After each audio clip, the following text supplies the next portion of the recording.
Hey everyone, it's Victoria with Nutrition by Victoria, and in today's video I'm going to talk about why I no longer recommend a vegan diet. So, very controversial topic here, and it is a little bit of clickbait because I will always recommend a vegan diet, but it has to be done properly in order to be healthy and for somebody to be successful long term on a plant-based vegan diet. I consider myself to be a successful long-term vegan, and that has come down to the fact that I've eaten sufficient calories for the last decade, and I've experienced increases and improvements in my health, and I no longer deal with iron deficiency anemia, which was something that was common in my blood work. All my blood work always comes back within normal range. And I want to talk about why vegans get a bad rep, particularly ones that are on social media. And it really comes down to a single factor here, and that is, are you eating enough calories? Okay, and where are those calories coming from?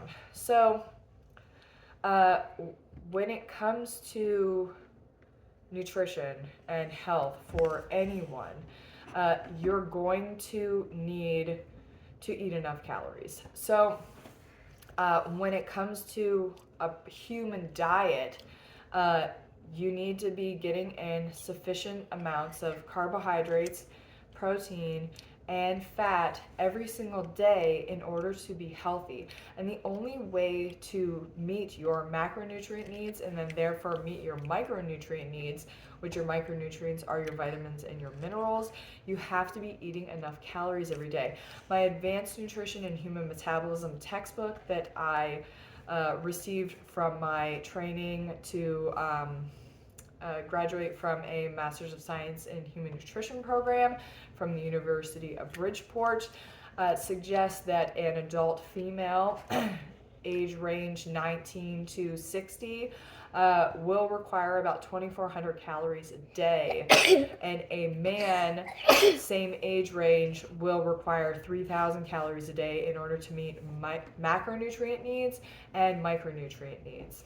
So that is a calorie amount that most people don't even realize that they need to eat, because in our society it is so common for someone to assume that they need to calorie restrict in order to lose weight, in order to improve their health. But calorie restriction can almost guarantee you long-term health consequences, because now your body's not receiving sufficient carbohydrates, proteins, fats, or micronutrients. So they come as a package deal. You have to eat enough calories in order to meet your nutrient requirements. So when you undereat, even if you're eating a diet that is made up of healthy foods, fruits, vegetables, legumes, starches, your foundational foods in a human diet, because the human diet was always designed to be high carb, low fat. If you look at the standard food guide pyramids, it's always been carbohydrates at the bottom, then you work your way up, you get into the proteins, the vegetables, and then the oils and refined sugar at the top, So that standard model of eating is actually what generates, baseline human metabolic health, because it supports it.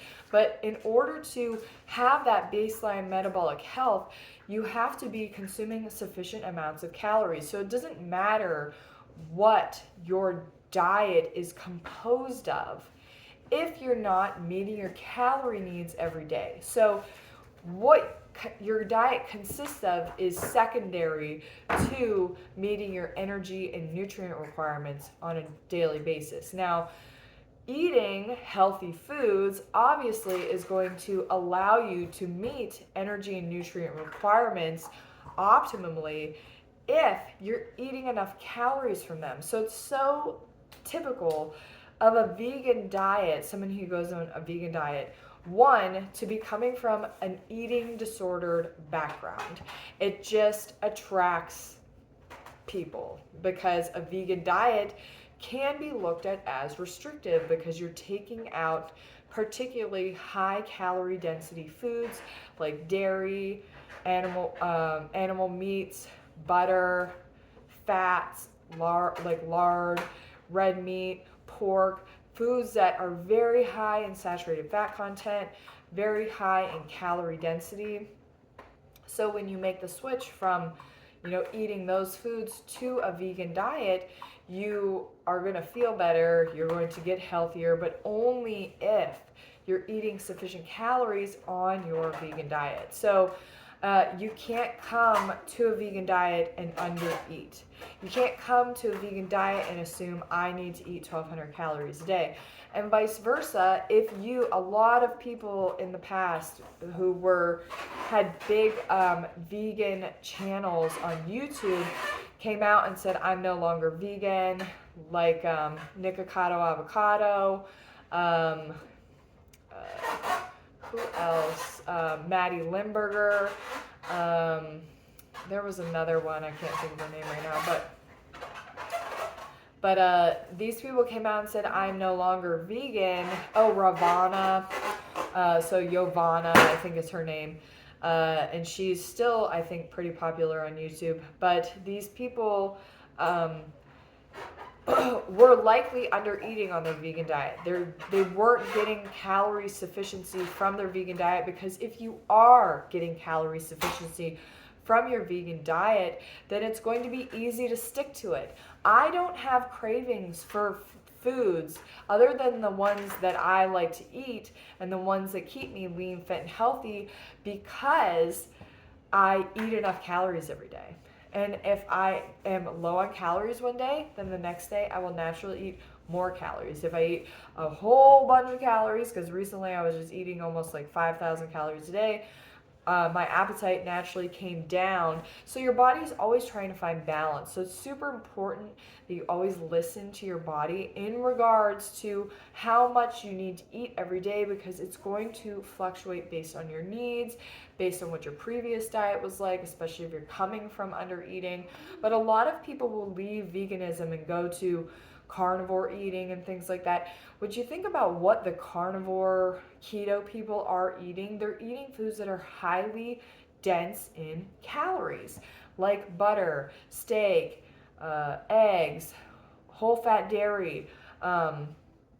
These foods, they're very high in calorie density, and they help to correct a diet partially that was previously restrictive of energy intake. So our body needs sufficient amounts of energy every day, particularly from carbohydrates, because our primary source of cellular fuel is derived from glucose. Glucose is necessary in sufficient quantities to regulate our blood sugar levels, which are important for regulating the amount of ATP our cells are able to generate to run all of our cellular machinery. So our biomechanics are highly dependent on glucose being available. We have backup metabolic mechanisms that enable glucose to be created from fat and protein, but it's at the expense of our metabolic rate and our health.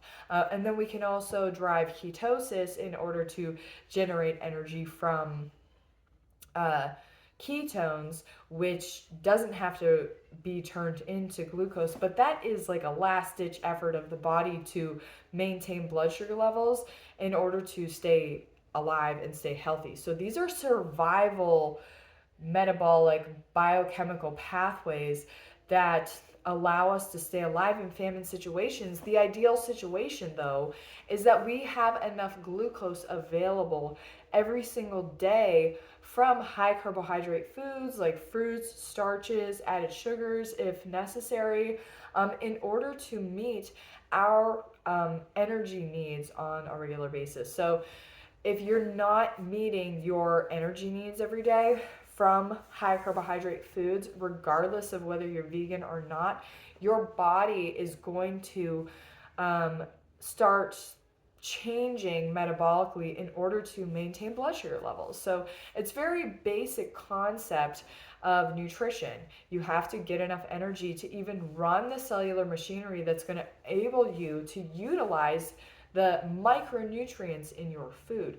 So if you're suffering from digestive disorder or hormonal imbalances or chronic fatigue or adrenal symptoms or hypothyroidism, any kind of imbalance in your system where your health isn't where it should be, or let's say you're overweight, that means that there are elements of your diet that need to be corrected, but it's never that you're eating too many calories. You might need to shift from the amount of fat that's in your diet to having a lower fat content to a higher carbohydrate content, which will enable somebody to lose excess body fat and restore cellular and metabolic homeostasis. Or you may need to gain weight because you've been under eating previously. So just by eating more calories, your body will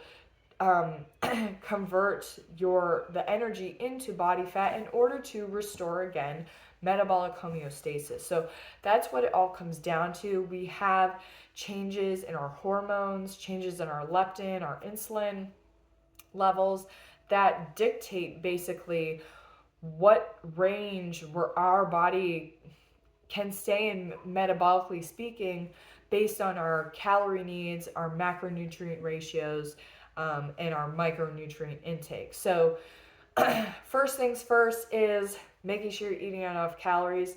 Second thing is, where are those calories coming from? You want your diet to be predominant in carbohydrate calories, sufficient in protein, which it's easy to meet protein needs when you eat enough calories. So protein needs for a woman are like 46 grams a day. Protein needs for a man, 56 grams a day. That is the RDA set by the American Dietetic Association. And then in terms of fat, we only require about 2.5% of our diet to contain fats, predominantly the essential fatty acids like omega-3s and omega-6s. None of the other fats, like monounsaturated fats and saturated fats, are essential in a human diet because we can make what we need from all the other nutrients coming in.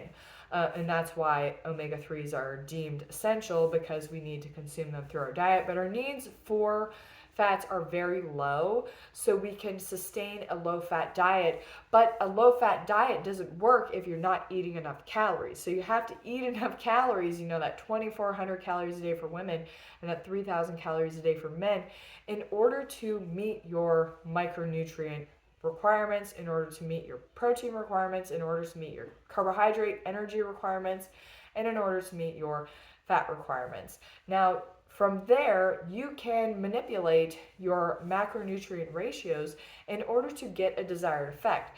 Let's say you need to gain weight and you're already eating sufficient calories. Then you can bump up your fat and protein intake. But you want to do so where you're not overeating of those macronutrients, because they can cause health problems like insulin resistance. You want to be insulin resistant to a degree if weight gain is your goal, but you don't want to be particularly eating a lot of animal foods, because they increase something called IGF-1 in the human body, or insulin growth like factor 1, which can also be increased through consuming too much plant protein as well. But animal protein in particular drives this hormone to be too high, and therefore aids in creating cancer cell growth in our body. So there are reasons why you want to stick to a high carb, low fat, sufficient protein diet, so that you can remain optimally healthy. Like I said, everybody's macronutrients are going to range, but every human being is required for health purposes to consume a diet that is predominant in carbohydrate, sufficient in protein, and fat. I'd say you really don't want to go over 30% fat, and 30% of your diet being fat means that you know, you are promoting weight gain in your diet. If you want to lose weight and become more insulin sensitive, then you want your dietary fat intake to be 10% or less, ideally 5% if you're really going for optimal insulin functioning. So that's it for this video and why I no longer recommend a vegan diet, because sometimes, and a lot of times, especially on social media, a vegan diet can be too restrictive, particularly for children. Children need, if you're going to raise vegan children, they need calorie abundance. That means they have access to all kinds of vegan foods, and from there they choose what they want to eat. And my children just happen to default to a high carb diet that is, you know, the human design. They do have a higher amount of fat in their diet, sufficient amount of protein. So the proof is in the pudding, folks. And if you're interested in learning more about human nutrition, I did write a coaching program that is available in the link in the description box. I do offer coaching as well, one-on-one coaching through Zoom, and I have a coaching group if you have a lot of questions and want to chat with me and get support. So that's it for this video. Hope you guys enjoyed it, and I'll see you next time. Bye.